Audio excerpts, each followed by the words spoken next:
Bonjour!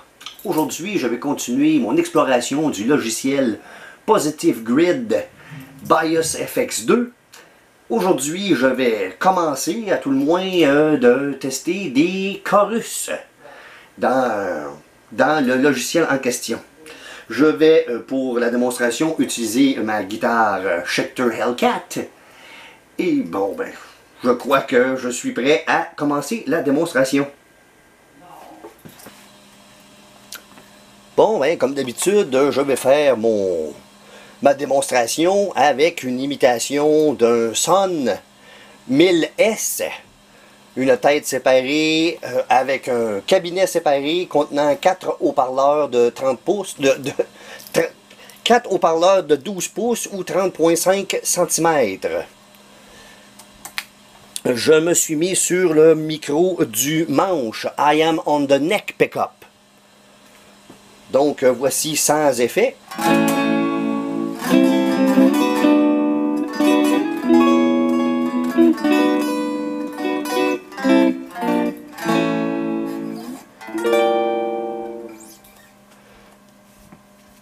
Donc tous les chorus que je vais tester aujourd'hui sont des... c'est pas des imitations directes de pédales existantes. Donc, voici la première qui s'appelle Lush Ensemble. Il y a une pédale de Boss qui s'appelle Chorus Ensemble ou quelque chose dans ce genre-là. Je sais pas si c'est basé sur cette pédale-là ou pas. En tout cas, elle n'a pas la même forme. Donc je suis loin d'être sûr que c'est vraiment une imitation de cette pédale-là. Donc, je vais engager la pédale.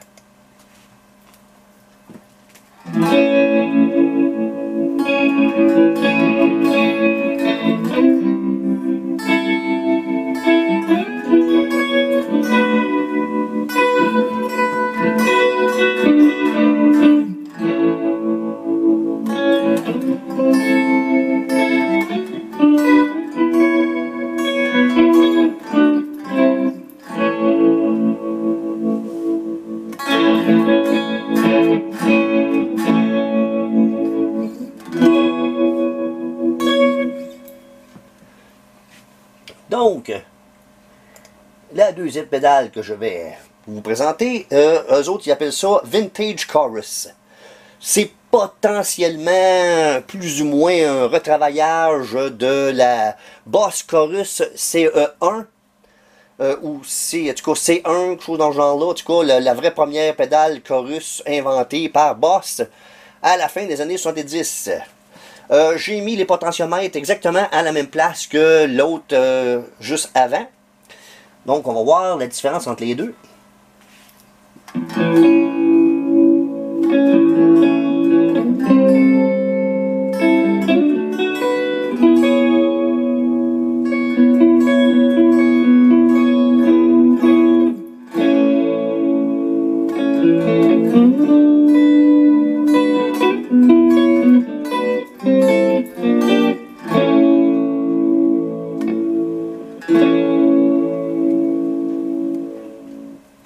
C'était assez évident que c'était moins intense, même si le potentiomètre d'intensité était exactement à la même place que l'autre, c'était nettement moins intense que l'autre pédale d'avant.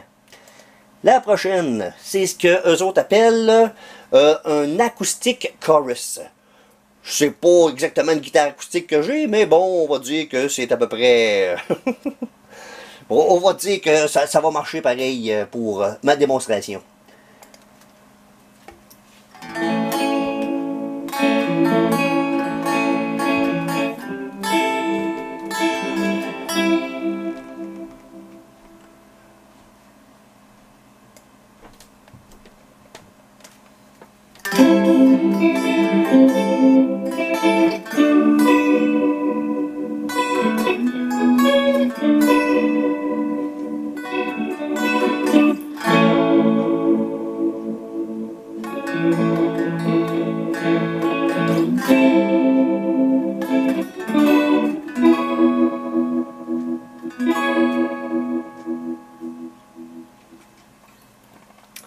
J'ai envie de dire que celle-là est un petit peu à mi-chemin entre les deux premières.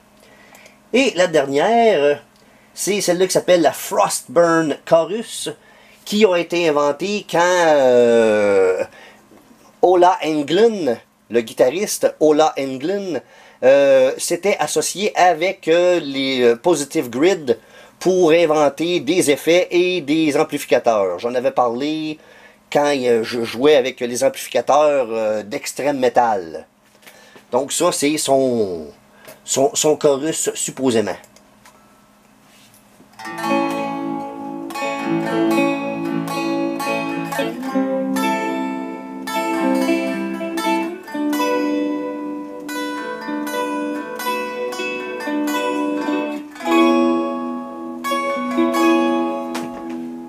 Manque de volume.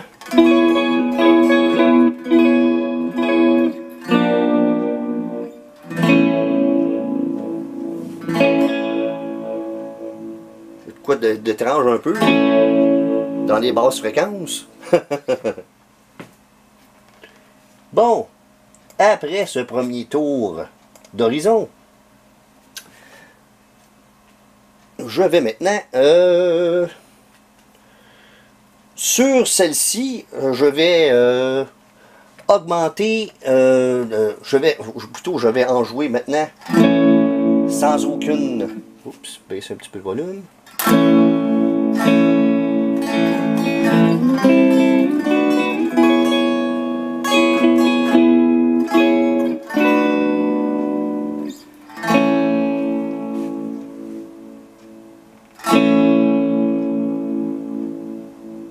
C'est drôle parce que c'est comme si une pulsation dans le son alors qu'il n'y a pas de pédale engagée.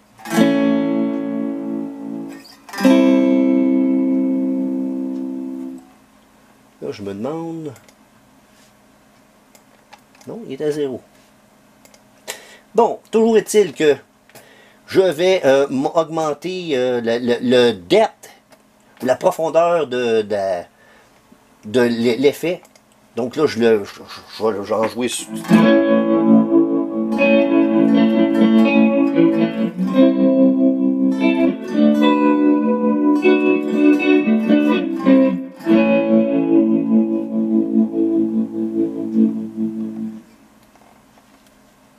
Donc, je mets le depth au maximum.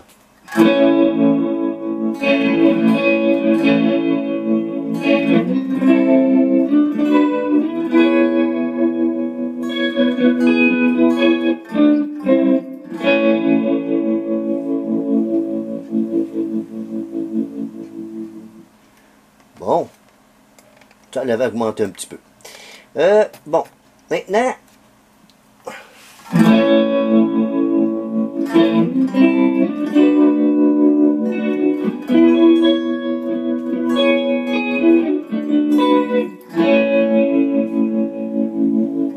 Je vais maintenant augmenter le rate ou la vitesse de la pulsion.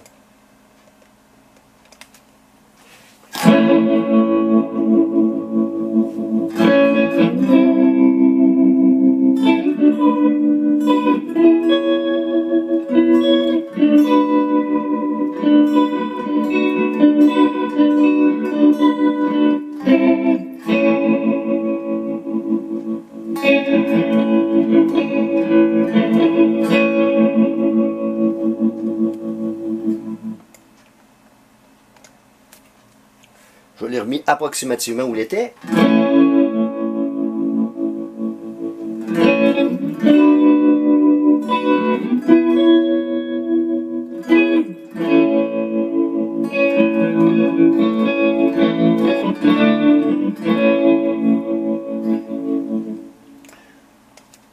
Le rate au maximum. Il n'y a pas tant de différence que ça entre le minimum et le maximum.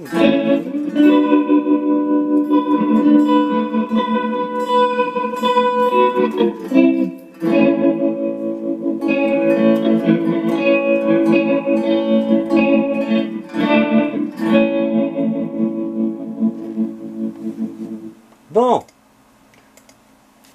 Et ici, sur celle-ci, vu que c'est les mêmes, exactement les mêmes même potentiomètre,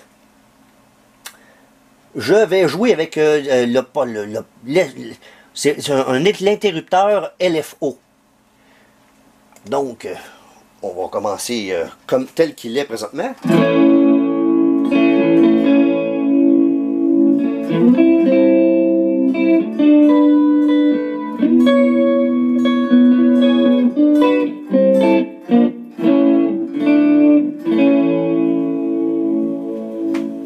Donc, présentement, la pulsation, c'est ce qu'ils appellent sinusoïdale. Je vais maintenant le mettre à une pulsation.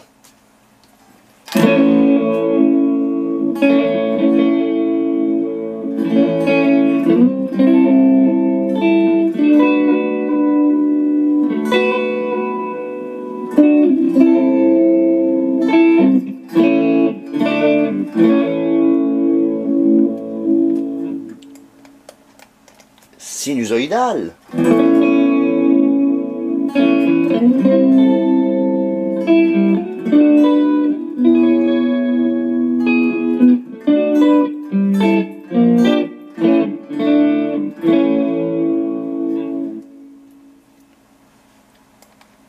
Pulsation.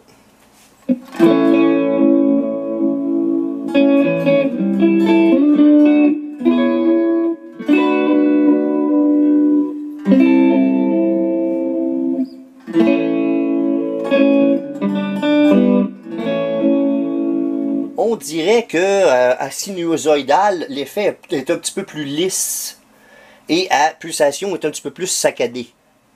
Il y a Rounded Pulse. Il y a l'effet un peu comme si la guitare était mal accordée aussi, paraît plus à pulsation.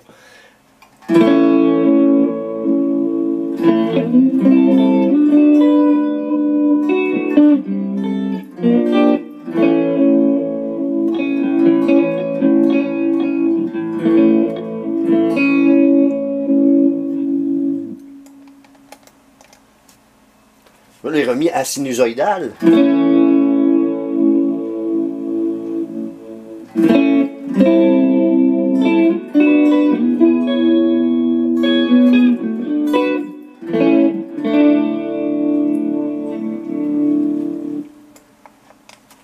Rounded Pulse.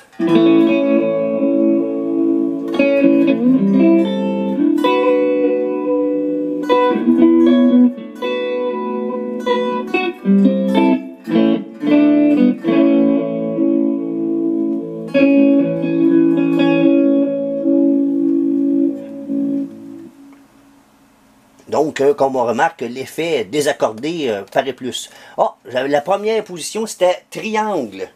Voyons voir triangle. Et la différence entre triangle et sinusoïdal est...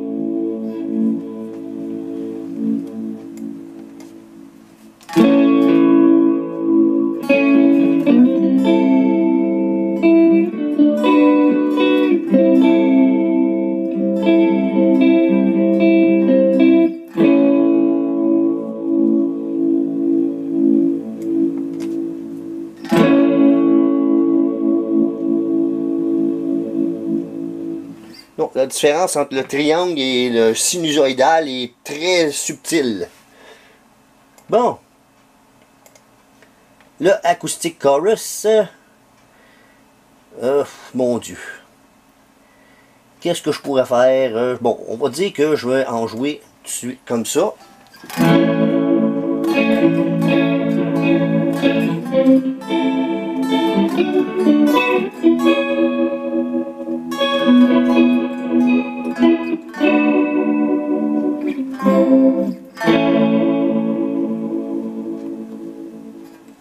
Bon, on va jouer avec... je vais rajouter de la basse.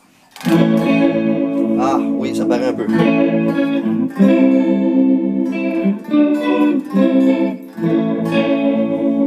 Ça va rajouter de la viande sur l'effet.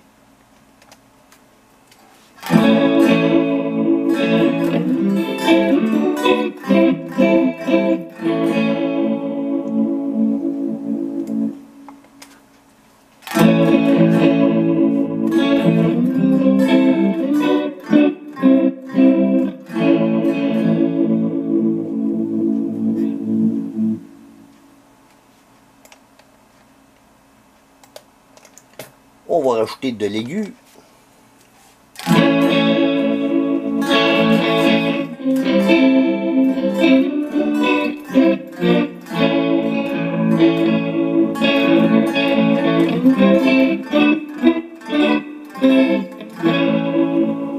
C'était assez évident, là, je vais recommencer, mais c'était assez évident.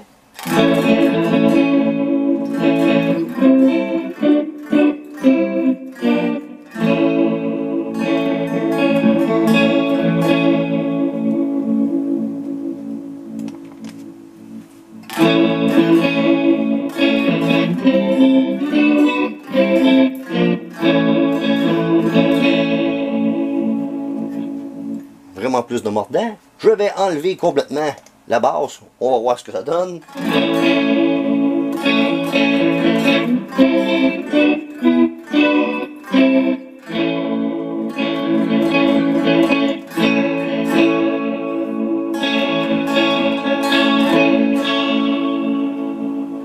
C'est pas trop criard malgré tout, c'est utilisable. Bon, on va mettre ça approximativement au milieu, où c'était. Ici, il y a un interrupteur pour entre chorus et vibrato. Je vais le mettre à vibrato.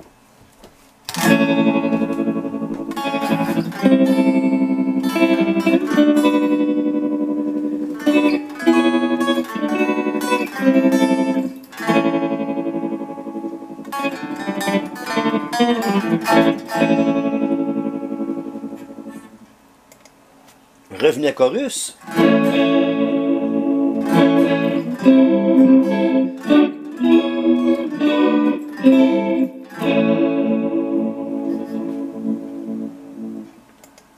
Vibrato.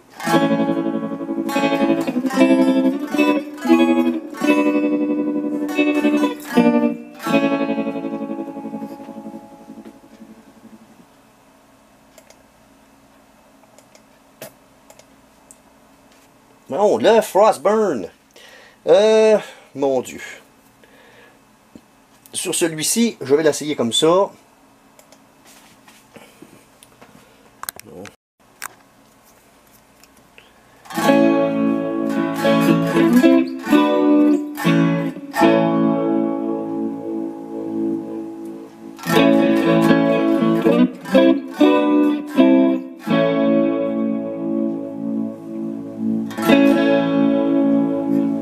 Bon, ici, il y a un potentiomètre, ce qu'ils appellent largeur, width. Je vais le mettre ici, on va voir ce que ça donne. Ça coupe quasiment les...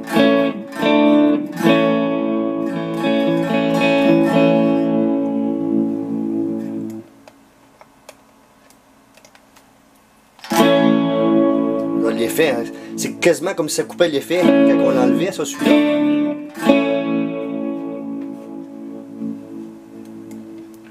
Au maximum.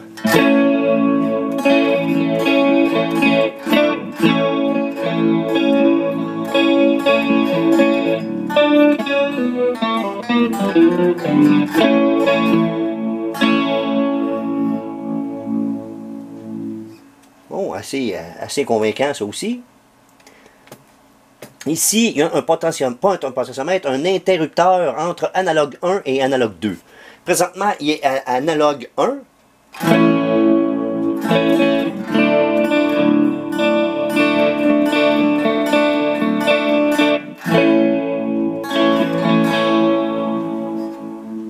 On va essayer analogue 2.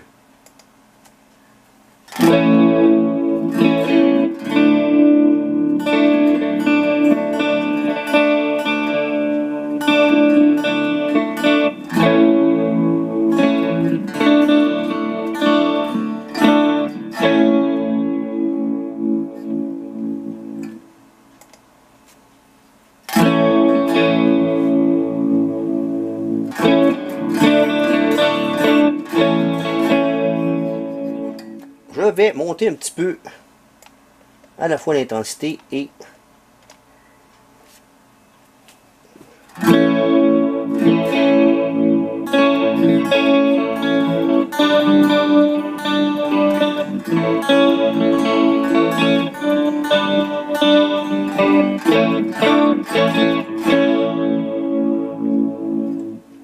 analogue 2. Ah ouais, il y a presque une espèce de flanger dedans.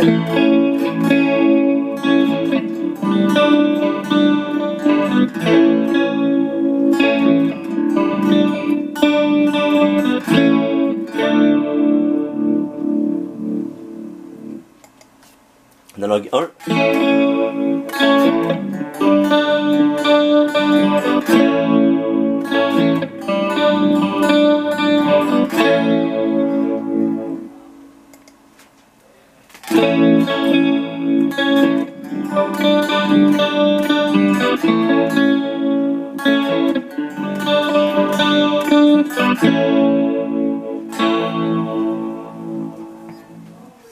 Ah ben mon Dieu, c'est bien.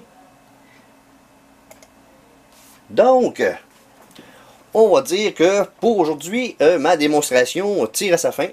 Il ne me reste plus qu'à vous dire le petit mot de la fin.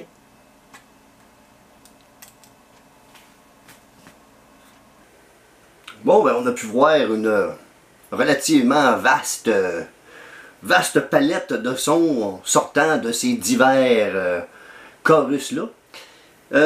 Mon Dieu, je crois qu'il me reste un ou deux chorus.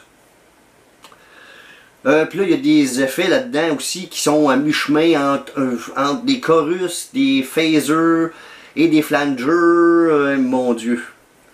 Il y a des effets un peu spéciaux là-dedans aussi, là, qui rentrent dans peut-être pas dans une catégorie déjà établie, qui va venir dans les prochaines vidéos. Donc, pour l'instant, je vous remercie d'avoir bien voulu regarder cette vidéo.